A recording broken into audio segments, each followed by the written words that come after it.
एक अनोखी शादी।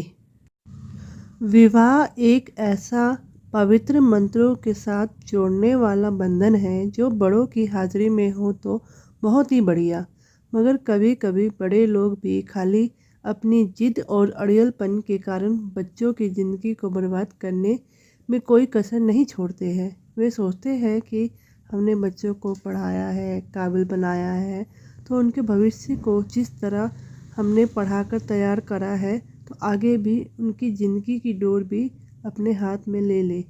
जबकि यह सब संभव नहीं है।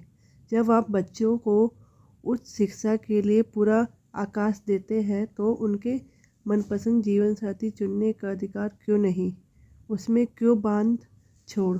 जबकि अगर बच्चे अपनी पसंद से चुनाव करते हैं तो वे उनका कॉम्पिटिटिव होता है और उनकी पसंद नापसंद एक जैसी होती है। हाँ, अगर पात्र गलत हो तो माँ बाप को कारण बताकर उसका विरोध करने का पूरा हक है। सोनिया और रमेश दोनों साथ साथ पढ़ते थे, इंजीनियरिंग कॉलेज में पढ़ाई कर रहे थे। प्रथम वर्ष से ही दोनों एक दूसरे को पसंद करते थे। रमेश बहुत ही होशियार था पढ़ाई में, उसके साथ साथ में लाइब्रेरी में रोज़ पढ़ते सोनिया भी उतनी ही होशियार हो गई। दोनों ही काफ़ी सौम्य, सुशील और व्यवहार कुशल थे। पढ़ते पढ़ते दोनों ने शादी का कमिटमेंट किया। दोनों खाली पढ़ाई साथ साथ करते थे और बाकी ग्रुप में रहते थे। घूमना फिरना सब उनके ग्रुप में होता था। कभी अकेले कहीं घूमने नहीं गए। सब मतलब किसी को कुछ पता ही नहीं लगा कि क्या है। जब पढ़ाई कंप्लीट हो गई, रमेश ने जॉब ज्वाइन कर लिया और सोनिया ने आगे पढ़ाई करी। फिर इन लोगों ने घर पर बात करी। रमेश के माँ बाप ने मना कर दिया कि भले कुछ भी हो जाए, हम यह शादी नहीं करेंगे। भले तुम कितना भी इंतज़ार करो, 10 साल का भी इंतज़ार करो, तब भी हम यह शादी नहीं करेंगे।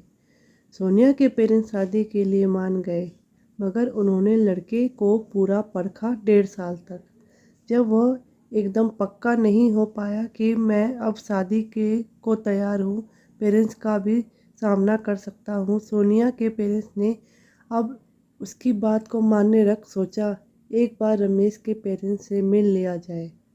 अगर वे लोग मान जाए तो अच्छा रहेगा, शादी अच्छी तरह से हो जाएगी।